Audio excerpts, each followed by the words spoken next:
नमस्कार। आज के वीडियो लेक्चरर का टॉपिक है शीत युद्ध, इसका अर्थ, कारण एवं प्रभाव। शीत युद्ध का आशय समझने से पहले मैं उस समय की जो अंतर्राष्ट्रीय परिदृश्य था उस पर विचार विमर्श करते हैं। यह तो सर्वविदित है कि 1939 से 1945 में द्वितीय विश्व युद्ध लड़ा गया था और इस युद्ध में दुनिया दो ध्रुवों में बट गई थी। एक ध्रुव मित्र राष्ट्रों का था और दूसरा ध्रुव धुरी राष्ट्रों का था। मित्र राष्ट्रों में फ्रांस, ब्रिटेन, अमेरिका, चीन मुख्य भूमिका अदा कर रहे थे, जबकि धुरी राष्ट्रों की तरफ से इटली, जर्मनी और जापान मुख्य भूमिका अदा कर रहे थे। इस प्रकार द्वितीय विश्व युद्ध 1945 में खत्म हो गया था, समाप्त हो गया था और जो महाशक्तियां द्वितीय विश्व युद्ध में ज़्यादा भूमिका अदा कर रही थी वो एक तरीके से धराशायी हो चुकी थी, क्योंकि उनकी अर्थव्यवस्था की कमर टूट चुकी थी। उनको जान माल की हानि इतनी हो चुकी थी कि वो अंतर्राष्ट्रीय परिदृश्य पर अपनी प्रभावी भूमिका अदा करने में सक्षम नहीं थी। और इस प्रकार 1945 के बाद में जो नया अंतर्राष्ट्रीय परिदृश्य उभर कर आया युद्ध के बाद, उसमें दो महाशक्तियों का उदय हुआ और वो जो दो महाशक्तियां थी, एक तरफ संयुक्त राज्य अमेरिका और दूसरी जो महाशक्ति थी वो था सोवियत संघ रूस। इस प्रकार 1945 के बाद में अंतर्राष्ट्रीय संबंधों में जो परिदृश्य हमें देखने को मिला उसको विभिन्न विद्वानों ने शीत युद्ध से इंगित किया है।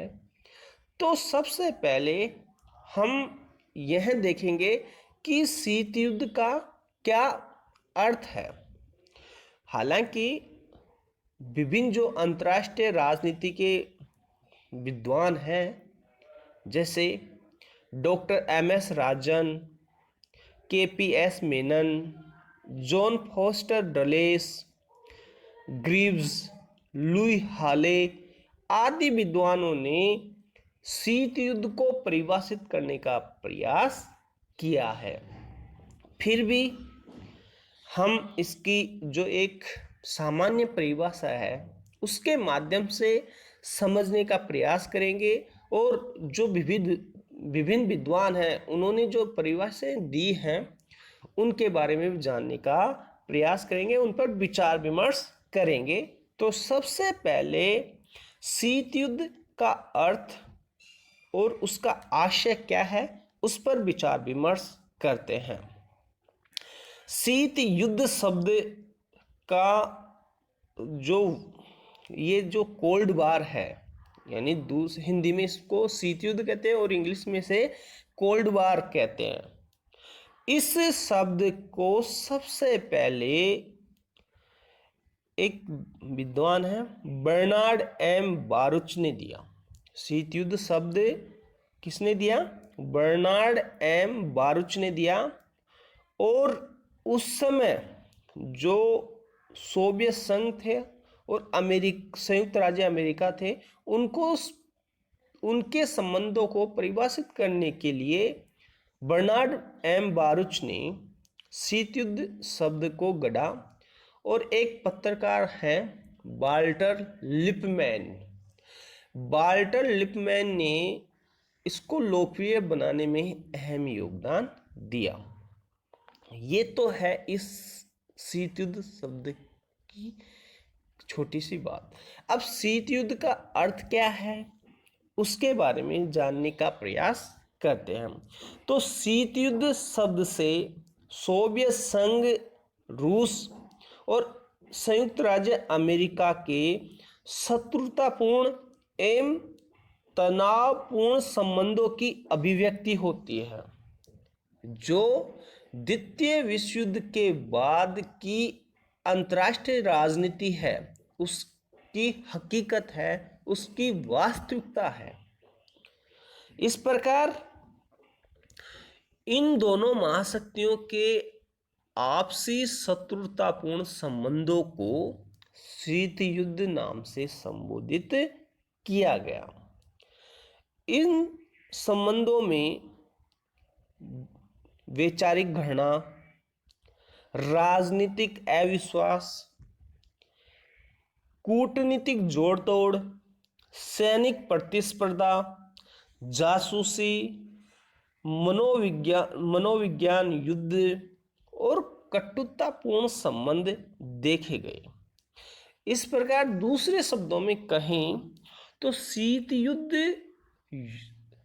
शब्द का मतलब है कि युद्ध न होकर युद्ध की सी परिस्थितियां बना देना, यानी युद्ध का सा माहौल बना देना।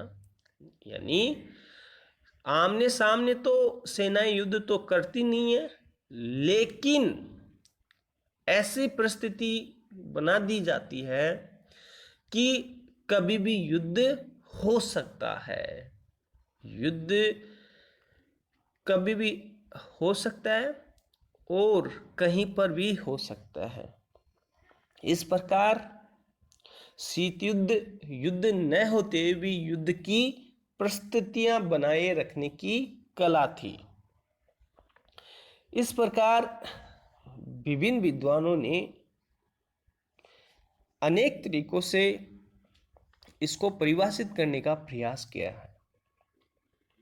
कोई इसे वाक युद्ध कहता है, जो कागज के गोलों, पत्र पत्रिकाओं, रेडियो, प्रचार साधनों से लड़ा गया। इसी प्रकार कुछ इसे सैनिक दृष्टिकोण से परिभाषित करने का प्रयास करते हैं, तो कुछ इसे कूटनीतिक दृष्टिकोण से परिभाषित करने का प्रयास करते हैं। पंडित जवाहरलाल नेहरू, जो कि भारत के प्रथम प्रधानमंत्री थे, इन्होंने शीत युद्ध को परिभाषित करते हुए लिखा है कि शीत युद्ध पुरातन शक्ति संतुलन की अवधारणा का एक नया रूप है और यह दो विचारधाराओं का संघर्ष न होकर दो विशालकाय शक्तियों का आपसी संघर्ष है। इसी प्रकार KPS मेनन ने शीत युद्ध को परिभाषित करते हुए लिखा कि जैसा कि विश्व ने अनुभव किया कि यह दो विचारधाराओं में, दो पद्धतियों में, दो गुटों में, दो राज्यों में, और जब यह अपनी पराकाष्ठा पर था तो दो व्यक्तियों के मध्य उग्र संघर्ष था। अब ये दो विचारधाराएं कौन सी थी? एक तरफ पूंजीवादी विचारधारा थी, दूसरी तरफ साम्यवादी विचारधारा थी। दो पद्धतियां कौन सी थी? एक संसदीय लोकतंत्र था, तो दूसरी तरफ जनवादी लोकतंत्र था। दो गुट कौन से थे? दो गुट थे, एक नाटो गुट और दूसरा वार्सा पैक्ट। दो राज्य थे, संयुक्त राज्य अमेरिका और सोवियत संघ रूस, और जो दो व्यक्ति थे वो थे जोसेफ स्टालिन और जॉन फॉस्टर डलेस। इसी प्रकार जॉन फॉस्टर डलेस ने शीत युद्ध को परिभाषित करते हुए कहा है कि शीत युद्ध नैतिक दृष्टि से धर्म युद्ध था। अच्छाइयों के लिए बुराइयों के विरुद्ध, सत्य के लिए गलतियों के विरुद्ध और धर्मप्राण लोगों के लिए नास्तिकों के विरुद्ध संघर्ष था। इस प्रकार लुई होले ने अपनी पुस्तक the cold war as a history में लिखा कि शीत युद्ध एक परमाणु युग में ऐसी तनावपूर्ण स्थिति है जो शस्त्र युद्ध से एकदम भिन्न है, किंतु उससे भी अधिक भयानक है। इस प्रकार संक्षेप में कहें तो शीत युद्ध, जो नेहरू जी ने जिन शब्दों को इस्तेमाल किया है कि शीत युद्ध का वातावरण निलंबित मृत्युदंड के वातावरण के समान तनावपूर्ण था। तो हम इसको यदि समराइज करें इन शब्दों को, तो शीत युद्ध के जो प्रमुख लक्षण हैं वो इस प्रकार हैं कि शीत युद्ध दो सिद्धांतों का नहीं बल्कि दो विशालकाय शक्तियों जैसे सोवियत संघ और अमेरिका के बीच संघर्ष था। शीत युद्ध में प्रचार का महत्व था क्योंकि यह वाक युद्ध था। तीसरा, शीत युद्ध में दोनों महाशक्तियां व्यापक प्रचार प्रसार, गुप्तचरी, सैनिक हस्तक्षेप, सैनिक संधियों तथा प्रादेशिक संगठनों की स्थापना करके अपनी स्थिति को सुदृढ़ करने में लगी हुई थी। इस प्रकार दोनों महाशक्तियों के बीच तनावपूर्ण संबंधों को शीत युद्ध कहा गया। अब हम देखते हैं शीत युद्ध की प्रकृति। अब शीत युद्ध की प्रकृति के बारे में यह जानने का प्रयास करेंगे कि भाई इसकी प्रकृति कैसी थी। तो शीत युद्ध की प्रकृति कूटनीतिक युद्ध सी थी, जो अत्यंत उग्र तो था और कभी भी सशस्त्र युद्ध को जन्म दे सकती थी। शीत युद्ध में रत दोनों ही पक्ष आपस में शांतिकालीन कूटनीतिक संबंध बनाए रखते हुए भी शत्रु भाव रखते थे। ये जो शीत युद्ध था, इनमें सिर्फ दोनों महाशक्तियों के बीच में सीधा टकराव तो नहीं था, लेकिन जो तीसरी दुनिया थी वहां पर घातक मुठभेड़ होती रही। इस प्रकार शीत युद्ध एक ऐसी स्थिति थी, एक